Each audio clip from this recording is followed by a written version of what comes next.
আসসালামু আলাইকুম everyone, welcome to my another new mini blog. তো আমি কিছুদিন আগে এই জায়গায় একটা শর্টস ভিডিও আপলোড দিয়েছিলাম, বলেছিলাম যে পুরো ভিডিওটা কোন জায়গায় কিভাবে যেতে হবে সব কিছু বলে দেবো, একটা ডিটেলস ভিডিও হবে। আর আজকে চলে এসছে সেই ভিডিও।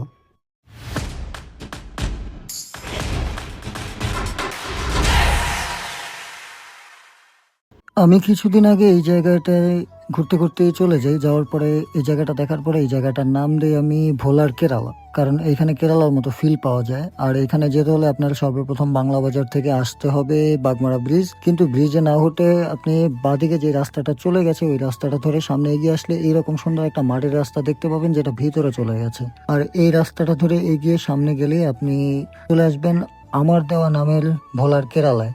আর এখানে আসলে আপনি সত্যিই কেরালার মতো ফিল পাবেন, জায়গাটা খুবই সুন্দর। পাখির কিচিরমিচির ডাকে জায়গাটা ছিল একদম মনোরম একটা পরিবেশ। আর হালকা ঠান্ডা বাতাস, প্রচন্ড যেহেতু গরম পড়ছে, বাতাসের মধ্যে খুব ভালো সময় কাটাতে পারবেন এই প্লেসটায়। একেবারে নিরিবিলি একটা প্লেস। চলেন পুরো প্লেসের কিছু ফুটেজ দেখে নিই আমরা।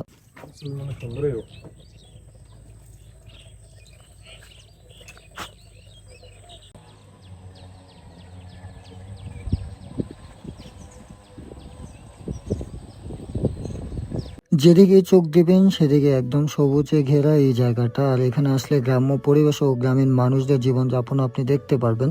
আর এখানে আসলে আপনি নৌকা নিয়ে এই ছোট খালগুলোর মধ্যে ঘুরতে পারবেন, যেহেতু এখানে কিছু লোকজন ছিল, তাদের কাছে যখন আমরা জিজ্ঞেস করি যে নৌকা আছে কিনা, তারা কোনো কিছুর বিনিময়ে নয়, এমনিতেই ফ্রিতেই আমাদের ঘোরার জন্য তাদের নৌকাটি দিয়ে দেয়। আমাদের সাথে দুটা পিচ্চিও ছিল, ওদের নিয়ে আমরা ঘুরতে থাকি। ঘুরতে ঘুরতে প্লেসটা অনেক সুন্দর লাগছিল, মনোরম একটা পরিবেশ, ভয়ঙ্কর সুন্দর একটা পরিবেশ। এইরকম পরিবেশগুলো দেখতে আমার খুবই ভালো লাগে, তাই যখনই আমি সময় পাই ছুটে যাই এরকম নিরিবিলি পরিবেশে। আর এই জায়গাটা সম্পর্কে হয়তো আমার মনে হয় না ভোলার এখনো কেউ তেমন একটা জানে। এই জায়গাটায় ঘুরে যেতে পারেন আপনার ফ্যামিলি বন্ধু বান্ধব নিয়ে, খুব ভালো সময় কাটবে। খুব সুন্দর একটা জায়গা, মনোরম একটা পরিবেশ, নিরিবিলি পরিবেশে খুব ভালো সময় কাটাতে পারবেন। আর নৌকা দিয়ে এই ছোট খালগুলোর মধ্যেও ঘুরতে পারবেন।